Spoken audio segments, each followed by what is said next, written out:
Today I'm delighted to bring back a speaker that we've had in the past as part of our Entrepreneurship 101 series, where he talked about sort of the introducing negotiations.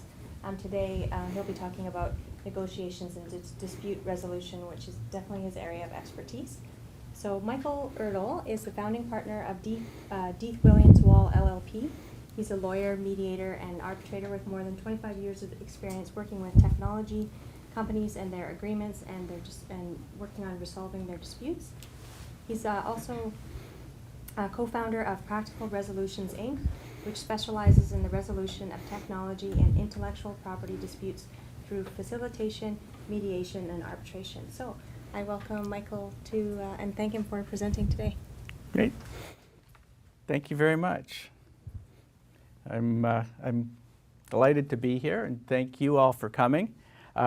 We'll talk about negotiation and dispute resolution for the next hour. I want to say, if you have any questions as we go, you don't need to wait to the end to ask them. By all means, just speak up, throw up your hand, and ask away. I'm happy to stop along the way. I think the presentation should be about an hour, and I'm told we've got an hour and a half altogether, so there should be plenty of time for questions at the end as well. And I'll try to get through everything in the time. So, as said, I'm one of the co-founders of Practical Resolutions, Inc., and that's really the hat I'm wearing here today. It's the mediation and arbitration and facilitation, not the lawyer hat. And they're very different. Lawyers are advocates for their clients, and they take position on one side or the other. Mediators and arbitrators are neutrals. They don't represent one side or the other, and they try to facilitate resolution of disputes. I was told in preparing for this that the focus of these sessions is on practical tips and practical information, and I love this quote. In theory, there's no difference between in theory and practice, and in practice there is. And I'm going to try to focus on some practical tips and ideas for more effective negotiation and conflict management and dispute resolution. So we'll talk about negotiation first, and then get into conflict resolution, dispute resolution at the end of the presentation. Negotiation's pretty simple. But the points that I think we need to focus on and that are worth remembering is that it's a process. It's not a one-time thing, and what I'm going to be talking about is process. And I'm going to be focusing on interest-based negotiation, and I'll explain a little bit more about what that is, but that's all aimed at building a relationship through negotiation that's going to be effective in the long run. Good negotiation is structured, and it's a means to an end. You don't negotiate just for the fun of it. Well, maybe some of us do, but mostly there's something that you want to get at the end of it, and it's really important to focus on what that end result is, because how you negotiate is going to depend on where you want to get. And it's something we do all the time. We don't really think about it. So one of the things I'm going to try to do today is to step back a little bit and think about some of the things that we do already and some of the things that we could do to be more effective negotiator. There's really kind of three levels of negotiation: power-based, rights-based, and interest-based. And I'm going to talk a little bit about all three, but as I said, I'm going to focus on the interest-based negotiation, because I think that is the roadmap for a more effective long-term negotiation and long-term agreements. So power-based, and this is just a simple diagram of how you escalate from interest to rights to power. Kind of power is the most extreme, but it's also the most fragile. There's a whole lot of power strategies, and I'm not going to go into all of the strategies in detail. But some of the characteristics of power-based negotiation: it's adversarial. It's almost always adversarial, and the person that has the power tries to exercise it. It's very effective, of course, in the short term. But when it stops working, it really stops working. And an example of that is look at Libya. Gaddafi had, power over everything for a long time until he didn't, and then he died. It works while it works, and when it stops working, it completely fails. So it's win-lose. Win-lose is the best you can do, and a lot of it is lose-lose. It's very expensive, and it has a negative impact on future relationships. So that's one way to go about negotiation. Rights-based is the next level. I mean, that's the kind of thing that you do through legal agreements that are rights-based and enforcing your legal rights and obligations. It's also rules-based. Precedent, practice, all of these types of strategies result in a rights-based negotiation and a rights-based decision. And arbitration and litigation falls into that category as well. It's a rights-based decision. Again, it's adversarial, generally win-lose. In those types of conflict resolution and negotiations, there's generally going to be a winner and a loser, and sometimes there's two losers. Often when you go to court, you end up with two losers. There's a great quote, escapes me now. I think it was Voltaire who said that he only lost twice in litigation. Once when he won the case and once when he lost the case. I mean, in both cases, he felt that he lost the case.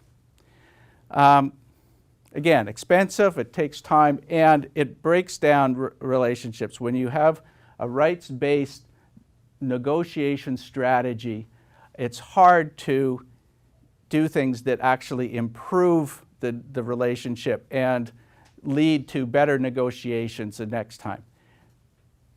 This type of approach can work when it is a one-time thing, when there's no ongoing relationship.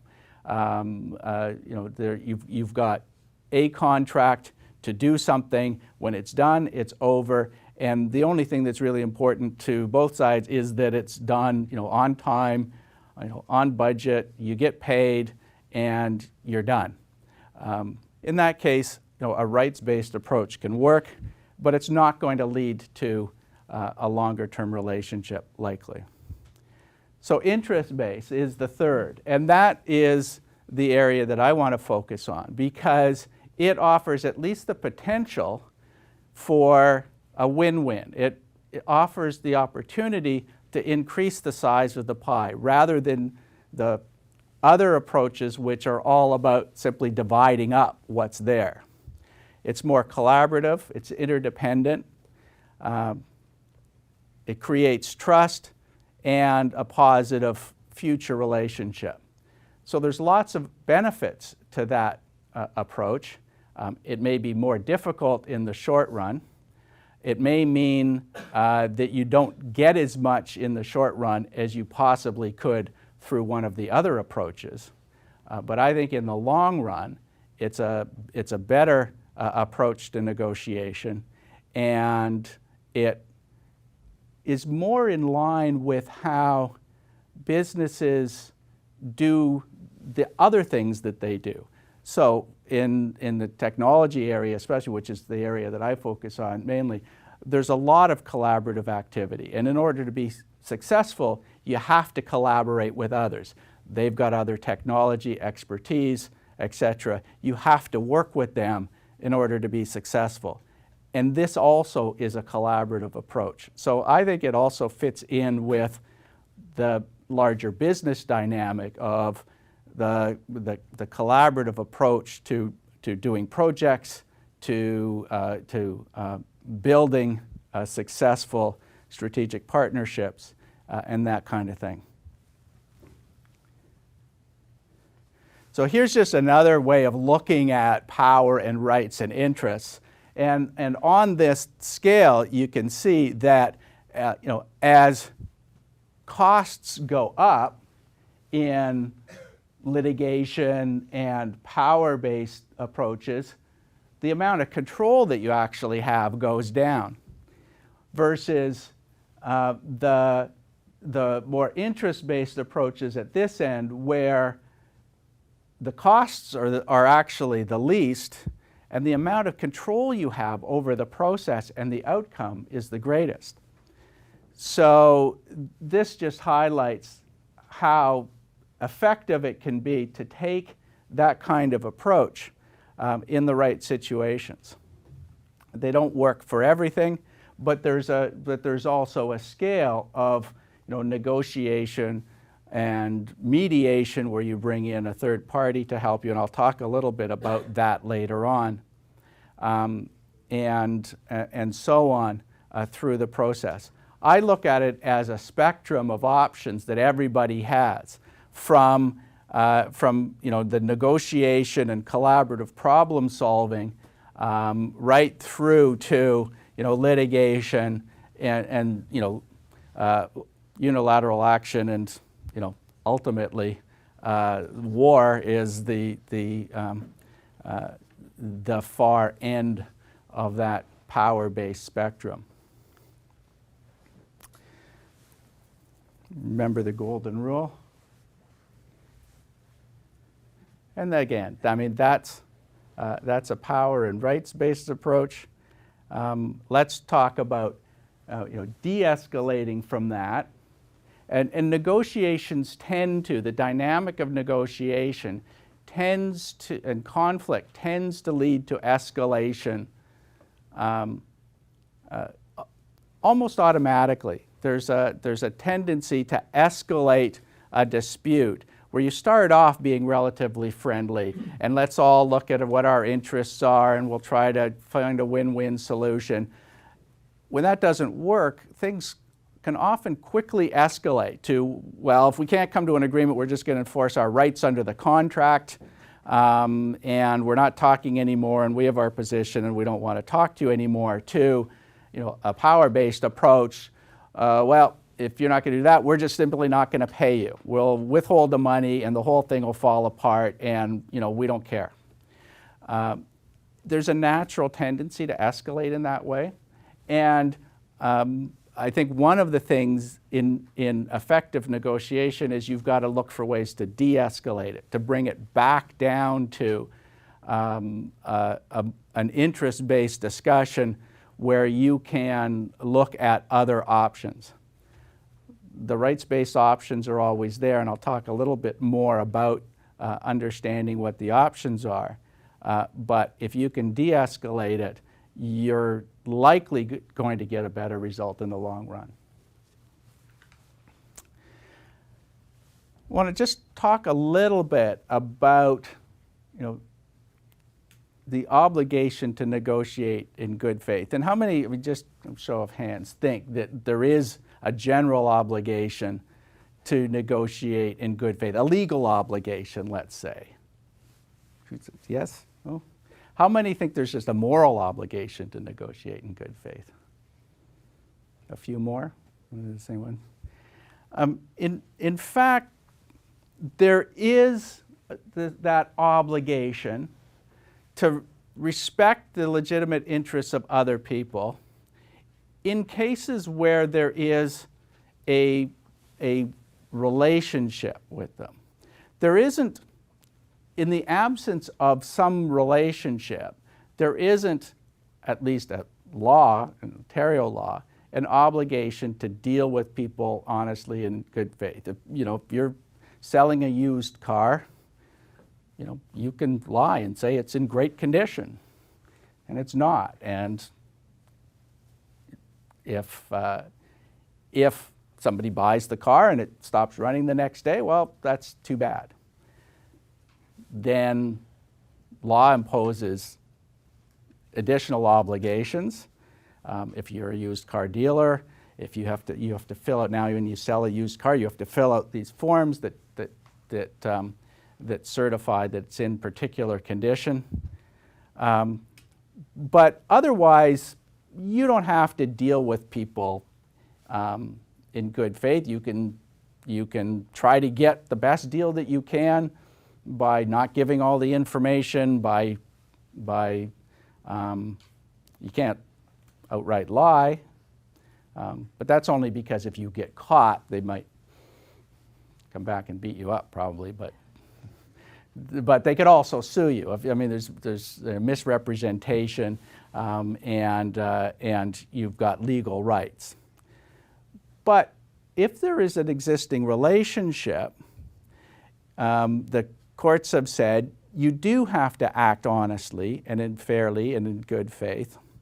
The first one of these cases is a franchise case, so that's the relationship between franchisor and franchisee, and there are obligations there. The other is an employment case, and that has to do with the imbalance of power really between the employer and the employee.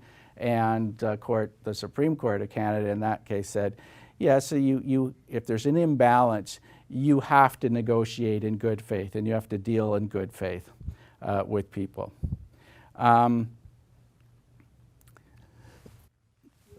Excuse me.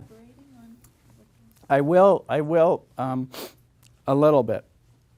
So this is just a spectrum of what those duties are. The good faith kind of lies in the middle.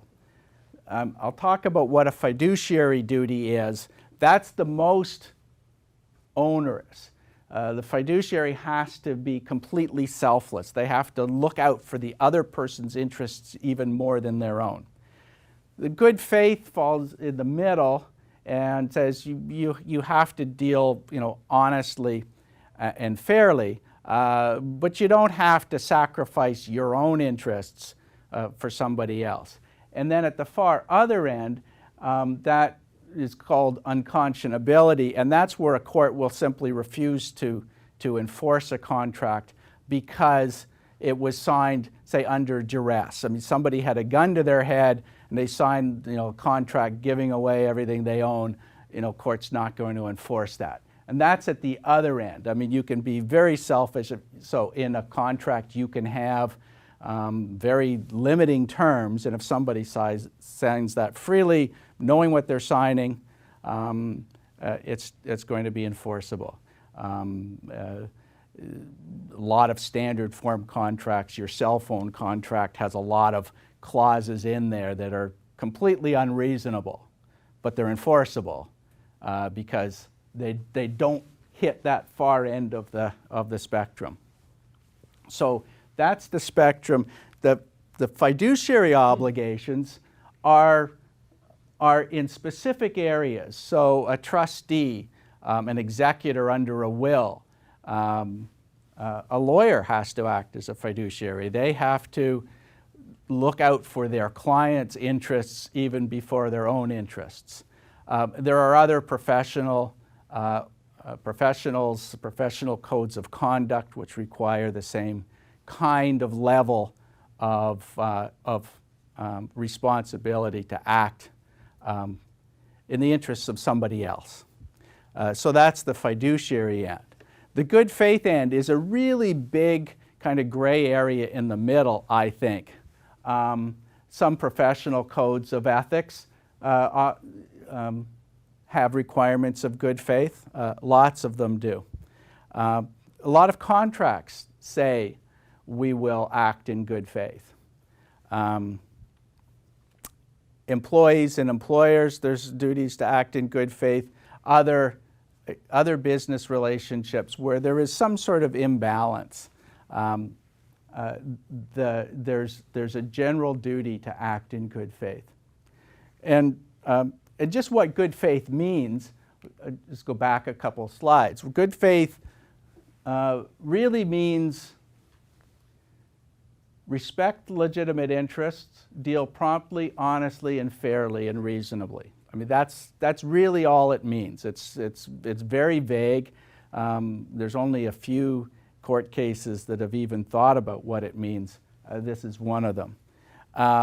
And it's just simply, I think, a general standard of do unto others is you would have them do unto you, I think. I mean, you can't express it more clearly or more finely than that. But there is a general duty, and that's something to keep in mind as you look at negotiation and kind of interest-based, back to interest-based negotiation. The whole duty of faith, of good faith, falls very nicely within that interest-based approach, because if you're taking that approach, you will, by definition, be acting in good faith, even though you're looking out for yourself. There's nothing to say you can't look out for yourself first. So what do we look at when we're negotiating? There's a whole lot, yeah? About fiduciary, for example, accountant. Has fiduciary duty or in good faith? Generally, an obligation to act in good faith. Unless they have control over money, a power of attorney or something like that, which sometimes accountants are given. Sometimes they're the people who are chosen to say look after money. But generally in their job as accountants to their obligation to make sure that the financial statements are accurate. That's a general duty to act in good faith and honestly towards the people that they're responsible to. And in a company environment, the people they're responsible to are the shareholders of the company, not the management, not the directors who hire them. The accountant's duty is towards the shareholders, to give them an accurate, fair presentation of the financial condition of the company. So in negotiation, there's really kind of two general categories of what you can accomplish in negotiation. You can distribute value. You got $100, you're gonna negotiate how much do I get, how much do you get. Or you can create value. You can try to increase the value of what's on the table so that both sides benefit more than they would otherwise. Distributing value is kind of opportunistic, and it's the kind of thing that you do when there's really only one shot at it. If I go to buy a car, I want to get the cheapest price. The dealer wants to make the biggest profit. I'm maybe only going to buy one car from them. They're maybe only going to ever sell me one car. So, I mean, that's just complete distributive. There's no increased value there. The creating value may be, well, the dealer throws in a couple $100 worth of credits for the service department. Increases value because it gets me back into the dealer to have my car serviced later. I'm probably going to spend more money than the couple $100, but I get an extra benefit and they get an extra benefit. So distributing value versus creating value. Identifying issues is really important, and a lot of negotiation that I've seen over the years, I find that people don't really know what they want. They don't understand what the underlying issues are. They don't understand what the objective is of this negotiation. It's pretty simple when it's just price. But when you bring other factors into it and there's other issues on the table, it's often very difficult to pinpoint exactly what those issues are. And when you're doing that, there's wants and needs, and you have to distinguish between the two. The needs are something you have to get. Those needs have to be met, otherwise there's no point in doing a deal. Wants are the nice to have. You want to get as many of those as you can, sure, but you don't have to get them all. And you have to understand the distinction between the two of them, both for yourself and for the other side, because there's no point in going through a whole long negotiation and then finding out at the end of them that the other side that you're dealing with has a need that you can't meet. It doesn't matter what you do, that's never going to happen, so the deal is not going to happen. With interests, you then break them down into three categories. In a lot of things, there are common interests. And what talk a little bit more, as we go along, some more examples. But in any type of negotiation, the people who are negotiating have something in common, that the success of this negotiation is going to benefit both of them. Then they often have complementary interests, and those are things that will coexist. Giving something up doesn't cost me anything, really, but it benefits you, and vice versa. And so those interests are complementary. And then there's the conflicting interests. And I mean, those are the ones that people tend to focus on in negotiation. Those are, well, if you have it, I can't have it. If you're going to make a bigger profit, I'm going to pay more money. And those are conflicting interests, and that part of it always becomes distributive. You can't turn that into something else. It's always going to be the case that if you make a bigger profit, I pay. If I pay more, if you need more money, I pay more. It's costing me more. Sometimes you can shift those into complementary, area where, oh, you can make a larger profit somehow without it actually costing me more. Great, I don't care. As long as it doesn't cost me more, I'm happy that you can save money somewhere else. So you have to identify what those three kinds of interests are and figure out how to address them. It's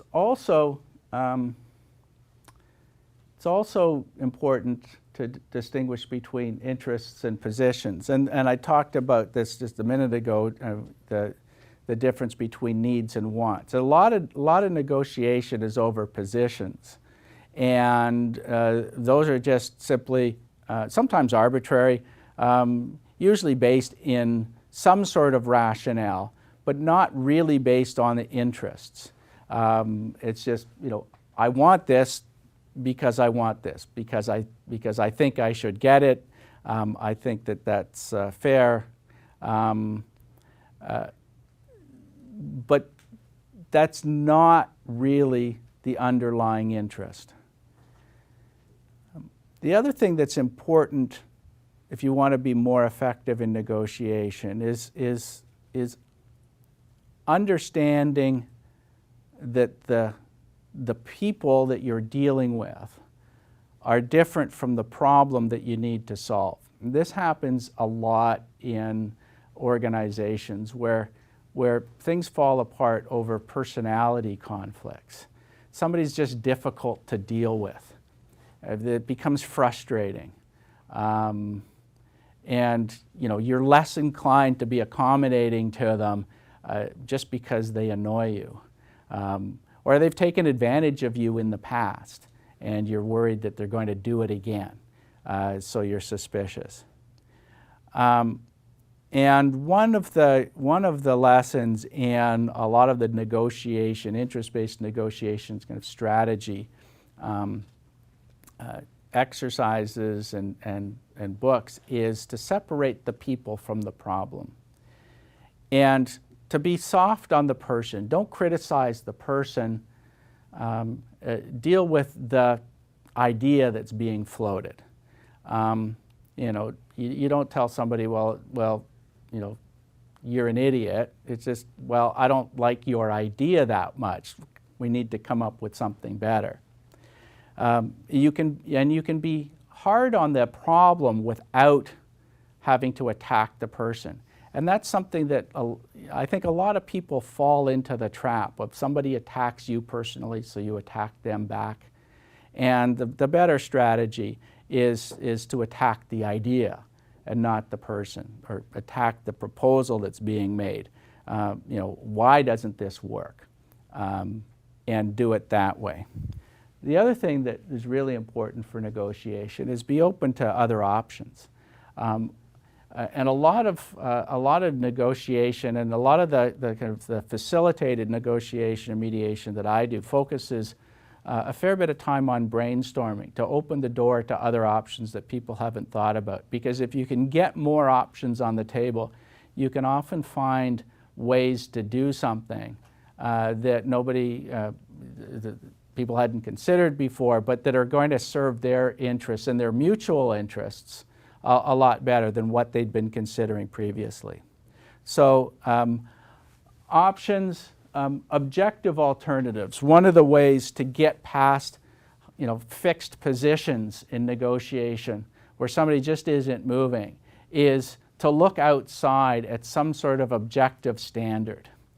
If somebody says, I should be paid this much money for what I do, one easy way to deal with it is, well, how much do other people who do that same thing, how much are they paid? Maybe you are underpaid, maybe not, maybe you're overpaid.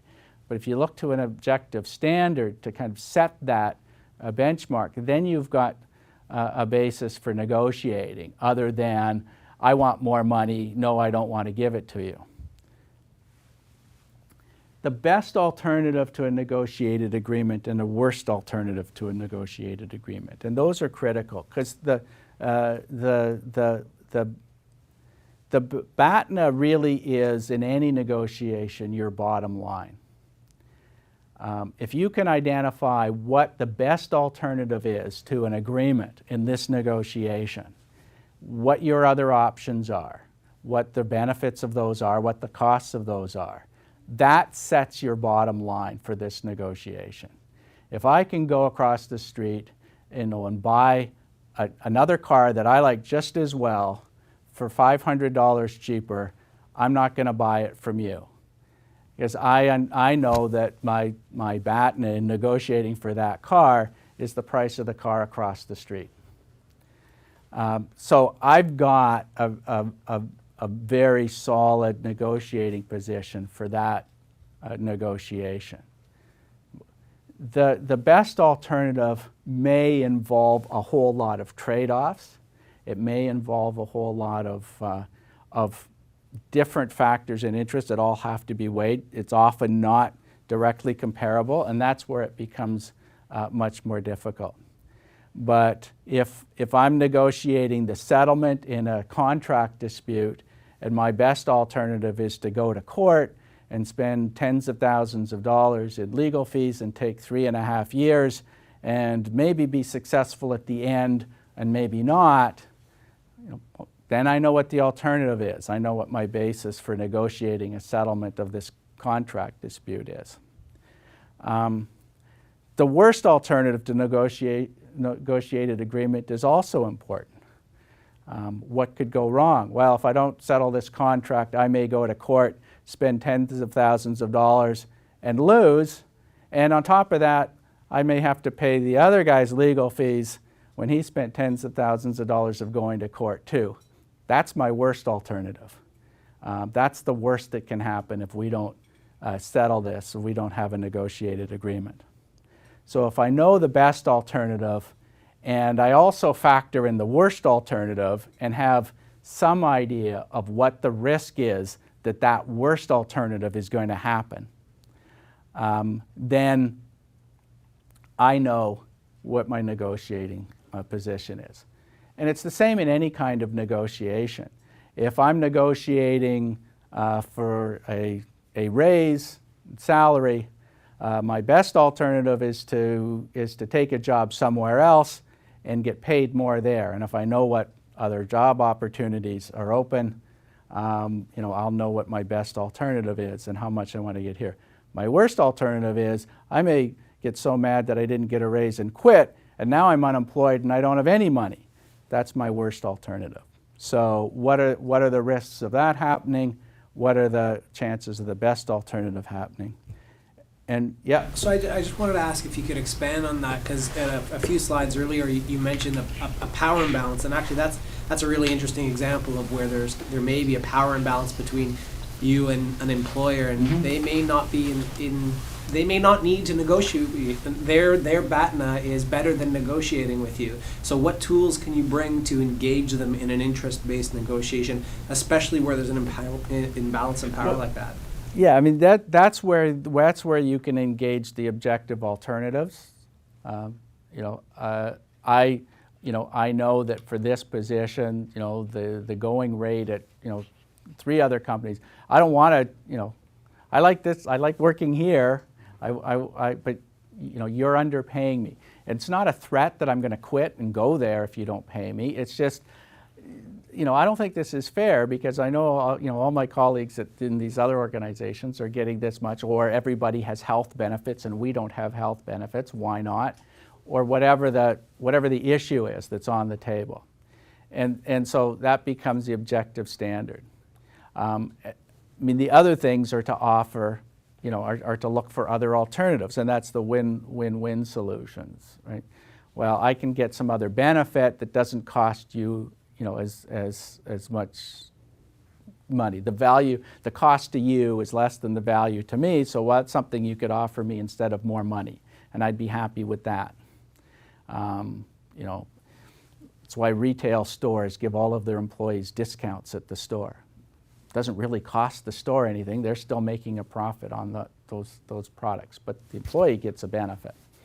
Right? So that's a, you know, that's a win-win approach rather than giving them more money.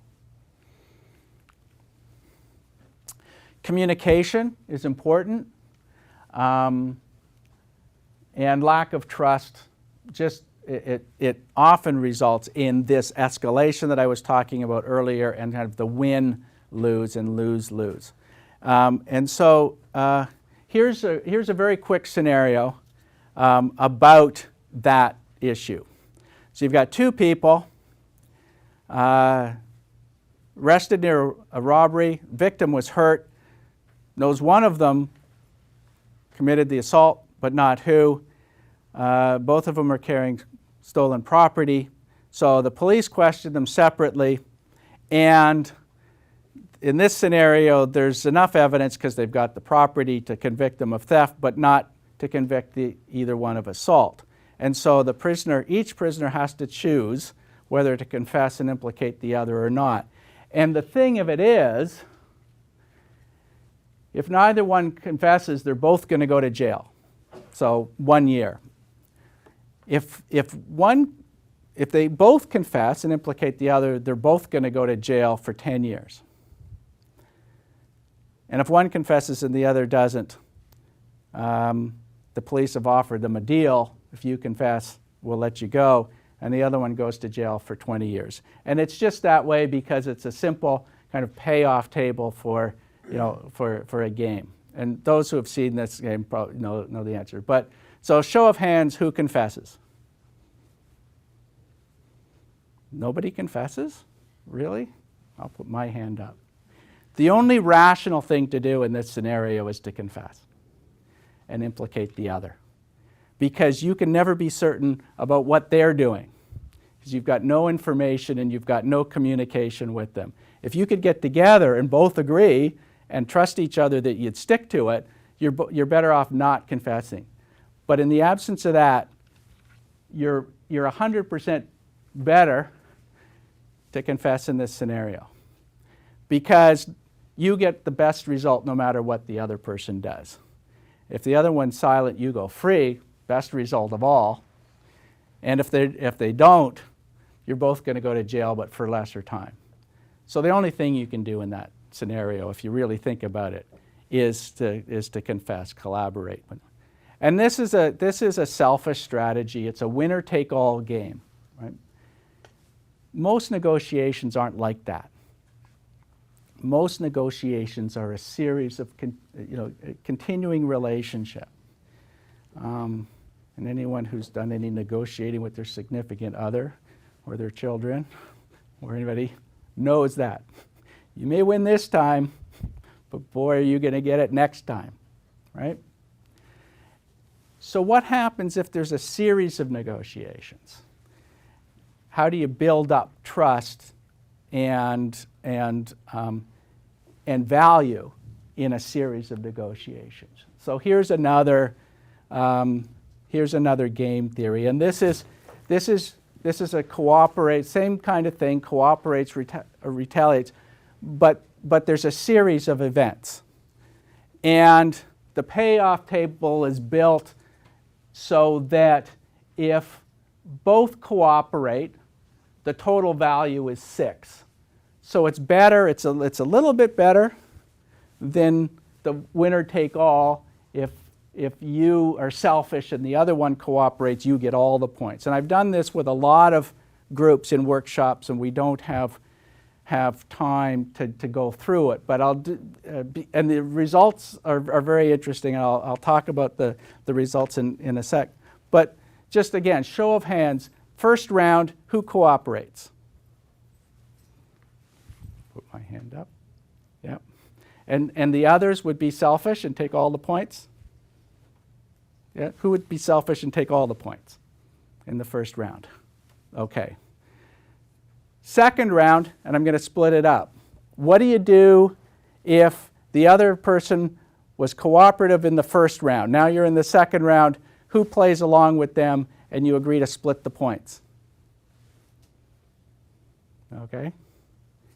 And I mean, you can communicate with them and agree to split the points. Who flips over and says, okay, now this time I'm going to grab all the points because I know that they're going to, you know, they'll give them to me. Anybody? No? Okay. So what's the strategy in this that works best? And this game has been played for many years in various situations and various scenarios with different, you know, payoff strategies. And the strategy that's most successful in almost all situations is one that's called tit for tat. And the way that works is there's 4 key elements. You start off being nice, so you cooperate. And if the other person's nice, you split the points. And I've played this game with lots of groups, and you know, groups. You do it in pairs, and you're allowed to talk in between rounds and decide what you're going to do. And there's always some pairs in the room that will start off in the first round and say, okay, we're just going to split the points. We're just going to split them down the middle. We get 3 points every round as long as this goes on, and that's the best result. And if they play fairly, that's the result they'll get. But tit for tat also means that if somebody is dishonest and says, okay, yeah, I'll do that, and they don't, and they grab all of the points in this round, you retaliate next round. It doesn't matter what they do. The next round, you play selfish, and you may get 0 points, or you may get them all. And the third condition is you have to be forgiving. If they go back to being cooperative, if in the next round they say, okay, I tried it, didn't work, I'll agree this time we're going to split, you go back to being cooperative as soon as possible. And generous means you agree to split the points. You agree that they're going to get the points. And so you can see how this works. If you start off being cooperative and you continue to cooperate throughout the game, everybody gets 3 points every round. That's the most points that you can get in the game. I mean, unless somebody's really stupid and gives you all the points every round. That doesn't happen. If you become uncooperative, and both of you do, you're actually losing points and going backwards. And I've had in almost every game where we've done this, at least one pair that ends up with negative points because they just never get their act together. And then there's some that kind of flip-flop between, you know, I get all the points this round, you get all the points next round, and this doesn't maximize the end result. They can do okay, but they won't do great.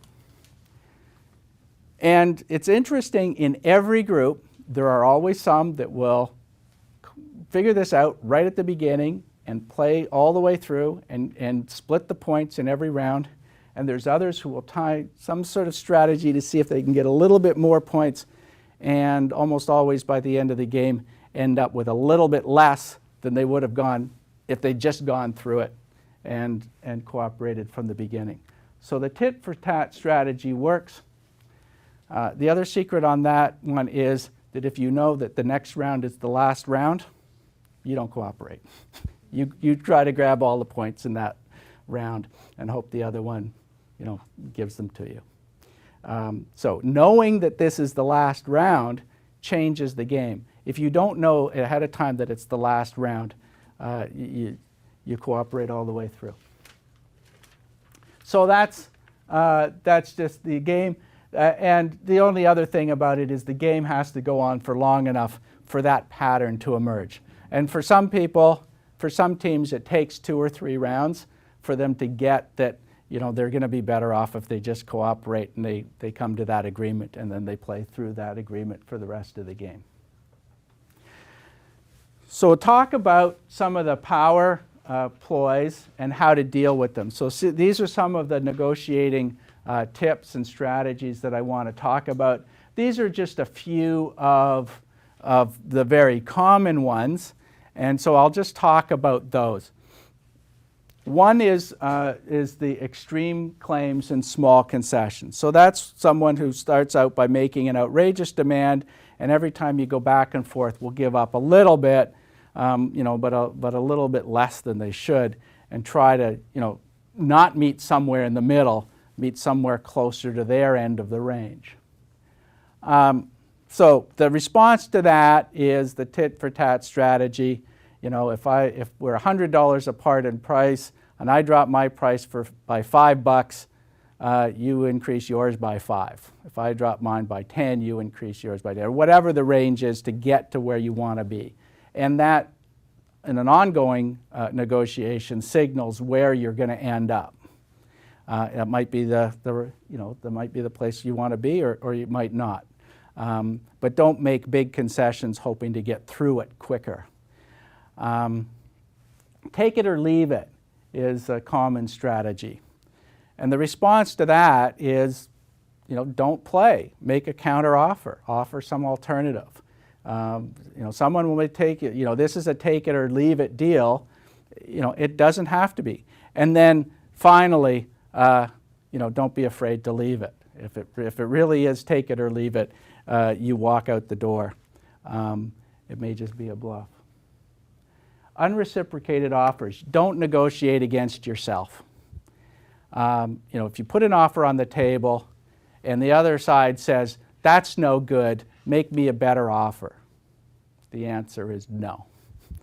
You make me a counter offer and I'll take a look at it. Don't negotiate against yourself. Threats and warnings, often a common strategy. You know, if we don't agree on this, something really bad is going to happen. You know, my cousin Vinny's going to come over with his baseball bat if you don't agree. The answer to this is don't make a counter threat. It's tempting, but don't do it. Challenge the underlying assumptions, right? You know, if you don't pay me the money you owe me, my cousin Vinny's going to break your knees, I don't owe you the money. What are we talking about here? Some other guy, whatever. But you challenge the assumptions. You don't respond in kind with threats and warning. Attacking the alternatives is a common one. Well, you know, that's a dumb idea. We could never do that. Well, why not? What's wrong with the idea? Why doesn't that idea work for you? Why do you have a problem with whatever it is? Explain it to me, and we can come up with some alternative. But attacking a proposal is a common negotiation strategy to try to get some other alternative. But that's just back to negotiating with yourself, right? Good cop, bad cop is another common one, and in that case, you want to negotiate with the boss. You can use the good cop to your advantage. Sometimes that's possible, but if you can't, cut that off. And that's the typical, car sales ploy, right? The salesman's your friend. They're going to go in and negotiate the best deal possible with the sales manager, right? No, they're not. He goes back in the back room and they talk about hockey or something for 10 minutes. And then they come back and say, oh, I couldn't get you that, as good a deal, but I really tried, so sign here. I mean, the answer to that is, let me go talk to the sales manager. I don't need you. Common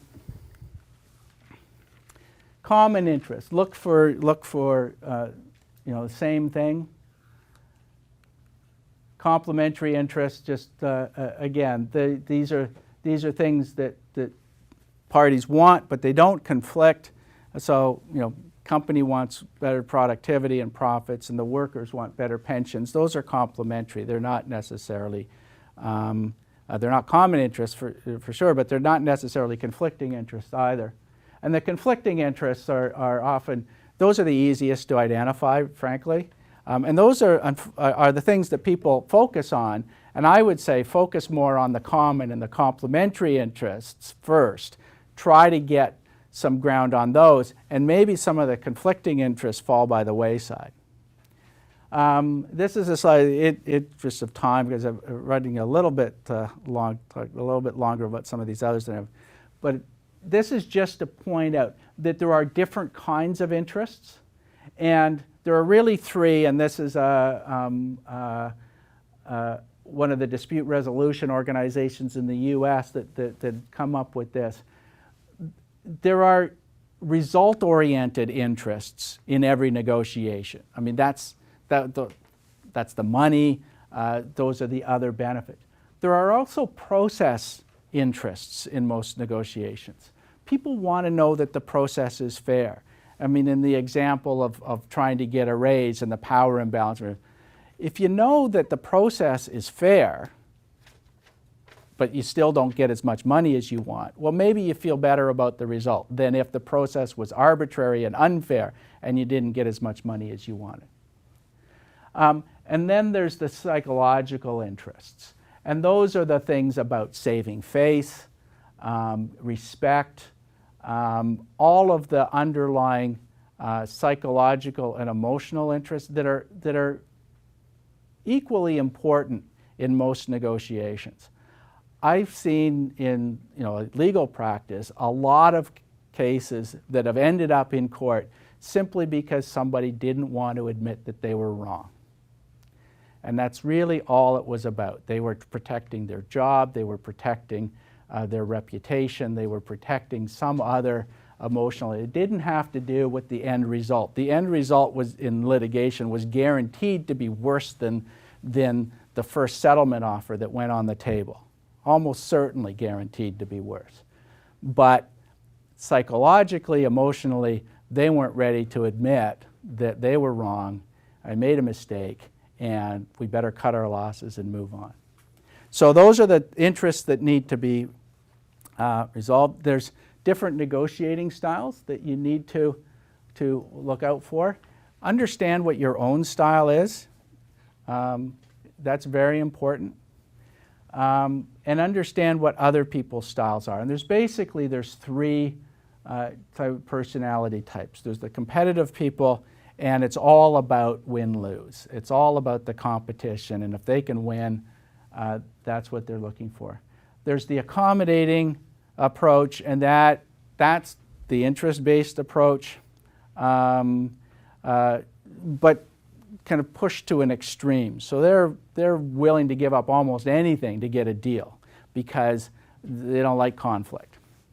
And then there's the avoidance people. They won't even negotiate. They won't. It's kind of the passive-aggressive types, the people that just simply avoid a conflict, and you can never resolve anything with them because they won't even tell you what the issues are, let alone address them. They're just avoiders. And you've got interesting dynamics between all three. If you've got one type against the other, you're going to get something completely different. The effective negotiator is both assertive and empathetic. Assertive to stand up for what they really need, but willing to listen, willing to show some empathy and interest in what the other person is out to get. What you say is often as important as how you say it, and that's kind of the attitude, the tone across the negotiating table. Understanding and recognition don't don't necessarily mean compromise. I mean, saying I understand, I understand what you're saying, I understand where you're coming from, doesn't necessarily mean I agree with you. But you got to be very careful about that, because often if you're negotiating with somebody and they say yes, you've got to be clear what they mean by yes. Do they mean I understand you and I hear you, or do they mean I agree with you? Because they could mean either one of those two things. And if you get it wrong, you could be in trouble. So the negotiation skills, active listening is important. Questioning, challenging, asking open-ended questions. Well, what would you like to see out of this? What's most important to you? Those kinds of things. Acknowledging the other person's perspective, simply acknowledging that you understand what they're saying and what they're looking for is often half the battle in coming to some sort of agreement in a negotiation. A lot of negotiations fail over, they never really heard me or understood what I was asking for. Flexibility, be open to other options, I mentioned before, and pragmatism, be willing to take the best available option. If you know what your BATNA is, your best alternative is, and there's an option on the table that's better than that, even if it's just a tiny little bit better, take it. And I've seen a lot of negotiations fail because people just could not get, they just couldn't say yes. The deal was there, the terms were on the table, and there was always one more thing. So be pragmatic, take the best available option. So I'm going to talk a little bit, just before we wrap up, about conflict management and dispute resolution. And just to give you a flavor and an idea of what mediation is, what it's all about, how it works. Mediation is really just a form of facilitated negotiation. The mediator is a neutral who guides the discussion, guides the negotiation, helps the parties negotiate more effectively by working on interests and options and alternatives. But the mediator doesn't decide anything. The parties always remain in control of the negotiation.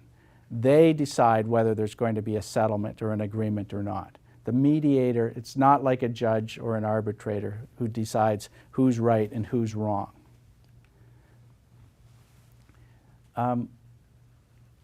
Interest-based and facilitative mediation is, I think, the most interesting and the most useful for ongoing relationships, because the mediator simply acts as a facilitator and focuses a lot on the interests and developing those interests and not on the legal rights and obligations. It opens the door to creative solutions. Sometimes there aren't any. There's a limited range of options and everybody knows what they are, and it's the matter of just picking the best of a bad lot. But there are often options for creative solutions.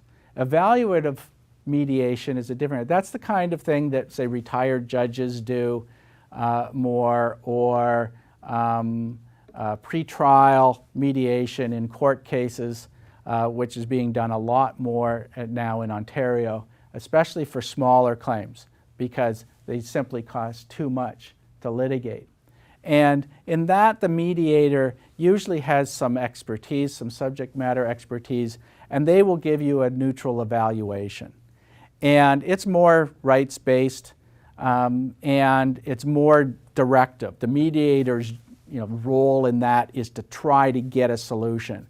And they sometimes have to do that by banging heads together and saying, you realize, how much money you're going to lose if you persist with this claim or this course. So it's more evaluative. And then there's combinations of the two. A lot of the mediation that I do is a combination of the two. There are some issues that can be resolved through an interest-based approach, and then there's other just money issues, and that's just kind of straight kind of negotiation and how much do you think this is worth. and trying to bring them closer together in their valuation of what they think the claim or the dispute is worth. So what do mediators have to do? I think it's useful, particularly in areas like technology, to have some subject matter expertise. In other areas, there are mediators who say, who do all kinds of family and labor and commercial and other things. The negotiation and mediation skills, kind of the process, guiding the process and making sure that the discussion remains productive is important. Letting the parties make the key decisions. The mediator doesn't decide. You have to let people decide for themselves. And that's one of the key benefits of mediation is that the parties remain in control.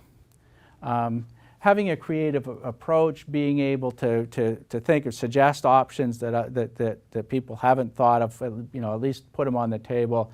They may not work, but open the door to other ideas, and lots of patience. I've done lots of mediations where I've spent huge amounts of time just getting people to sit down and talk to each other, and it's a struggle. Sometimes that's half the struggle, but you have to be really patient and willing to stick with it, and get people to talk and engage, in a productive way, and that makes the negotiation and the mediation more productive. So just to wrap up, here's some resources, and I guess the slides are available after this, so you don't feel you have to write all these down, but there's 3 really good books. They've been around now for quite a while on negotiation. Getting to Yes and Getting Past No are full of great information and practical tips on how to negotiate. The other books are good too. And the ADR Institute of Ontario has good resources online. They also have access to mediators and arbitrators and professionals who can help with this kind of thing. So they're a useful resource as well. And I am done. And if there's any questions, be happy to take them. Yeah. Can you read that back? I'm sorry? Oh, back to the other one? Yeah. Sure. There. Your question? In one of your slides, you mentioned, I think it was interest versus positions. Yeah. And in terms of positions, I'm just trying to get a handle on that. Is that the type of thing where you want to purge yourself of positions and just try to get the other person not talking about them, or? Well, no. I mean, positions are just a set of demands, right? This is, this is our line in the sand. This is our position. Well, So they are linked to the interests, and they aren't. Well, they are. But the trick is to get beyond the position and find out what's behind it, because the position may be somewhat arbitrary. When somebody tells you, "Well, this is my bottom line," it may or may not be. But why is it? Right?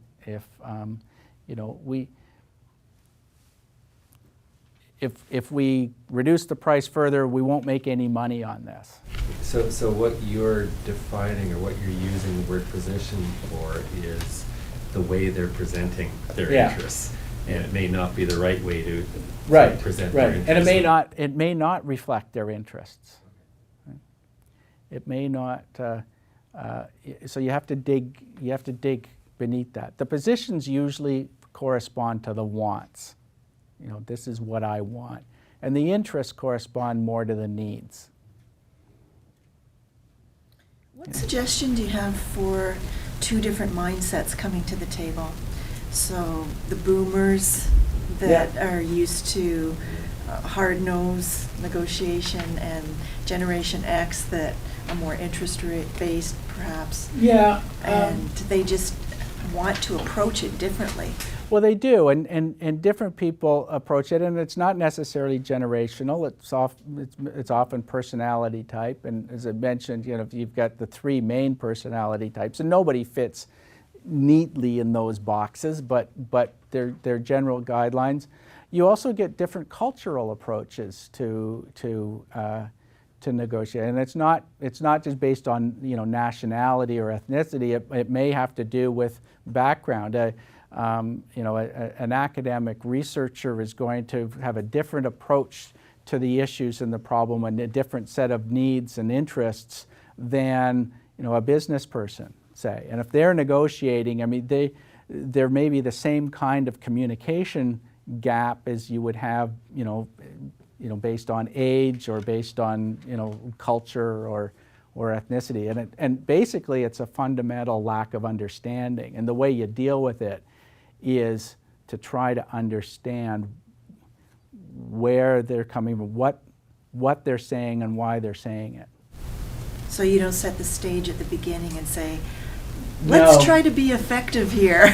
Well, no, you don't, because then you're making assumptions about people before you've let them present their position or their approach. Right? If you let somebody state their position or state what their interests are, if they're taking an interest approach, and then use that to be more effective. I mean, if once you see what their approach is, and if somebody's completely confrontational and competitive, then you may have to adopt a competitive approach in return, because that's the thing that they understand, and that's the approach that they'll respond to. They're not going to respond to a different approach, or whatever the characteristic is. And a lot of times, the active listening approach and kind of mirroring and reflecting back to them, well, what I heard you saying is X, and what I get from that is that what you really need or what you really want is this, that, and the other thing, because, but I don't really understand why you're saying that, so help me understand that a bit better. Then you're going to get more and more information. And a lot of negotiation, I think, is about getting information. The more you have and the more you can process it, the better you understand, where you can get with this, or if you can get anywhere at all. Yes? Yeah, so I thought that when you broke up the personalities between competitive, accommodating, and avoiding was very interesting. But if you find yourself in the box of the accommodating person, how do you get yourself out of that so that you're a more effective negotiator? Well, the first thing is to understand what your personality types are and what your strengths and weaknesses are. Because if you're the accommodating type and somebody is more competitive at the table, you then know, I'm going to get beaten up here, so maybe I need some help, or maybe I need to take a different approach, because I can't be as competitive as them. If I try to be as competitive as them, I'm not going to be successful, because that's just not me, and I'm going to give things up too quickly or whatever. So, either I need to drag someone into this meeting who's just as competitive and will take their shoe off and pound on the table when the other person pounds on the table, or do something. I mean, the other thing is you can just act. You can act competitive. I mean, it's tough though. It's difficult to see that through if that's not really you, and maybe in the long term not that effective. And yeah, go ahead. No, and I was going to say some of the approaches to how to respond to some of those, the threats and warnings and some of the other kinds of competitive behavior, is not to respond, is to divert it into a different channel where now you're more within your comfort zone and can be more effective. Earlier on in strategies, one of the first steps that you mentioned was identifying what is really important. So I'm assuming that's both identifying internally for yourself or your company what you can potentially let go of and what you can't, right. Or is it also right off the get-go in negotiations, kind of ideologically trying to assess? No, it's doing the internal assessment. what do I really need here? You know, I've got my list of demands that I'm going in, but you know, out of 6, you know, 3 are absolutely critical. I mean, if I can't get those, there's no point in even talking about the others. You know, and I'd like to get 2 out of the other 3, or 1 out of the other 3, or whatever. So that you've got, you know, and that doesn't necessarily change your strategy and your positions going in. Ideally, you'd like to get all 6, but understanding which are the priorities and where to focus on. Equally, though, understanding as much as you can up front and preparing as much as you can about what the other person in the negotiation, what their key items are, what their, you know, absolute must-haves are, and what things probably are less important to them. You know, and you may have some prior experience with them, so you know, when if you really push, they'll give this, you know, they'll give this thing up. You know, or someone else who has dealt with them before, or whatever sources of information you can get going in, and then use the negotiation to get as much information as you can about those things, you know, in the negotiation. You know, but remember, they may not always tell you the truth. So, you know, you may be faced with a negotiation where somebody insists that something's absolutely critically important when it's not at all, because it's just a negotiating strategy. But you can, by digging deeper, you know, asking all of the why questions, you can get an answer, and you can maybe get to the position where, well, you know, maybe that's not that important. We can talk about that. Distraction. They might do it as a distraction, or they might just do it for the same reason that you put together your list, where you're going to ask for 6 things and 3 are really important. But at the start, you're going to insist that all 6 are critically important. You know, and gradually, if they give up 1, we'll give up 1, and kind of, you know, back and forth. I mean, that's negotiating. But the more you understand about that dynamic. The other thing people will do is make a big production about giving something up that wasn't very important to them in the first place, in order for you to give up something that is really important to them. That's allowed. Sure. You know, and that's something else in negotiation. If you are giving something up, make sure that the person you're negotiating with knows it and appreciates it and attributes some value to it. Because if you're putting some value in, then they've got to put some value in. And if you just give stuff up too easily, they don't attribute any value to that. So they don't feel obliged to give up anything important in return. So there's a lot in that, you know, and that's why a lot of negotiation is posturing. It's oh, we've never done this before. We are the first customer that we've ever, you know. Yeah, sure. But okay, I'll give you something in return. Yeah. Any other questions? No? Good. Well, thank you all very much.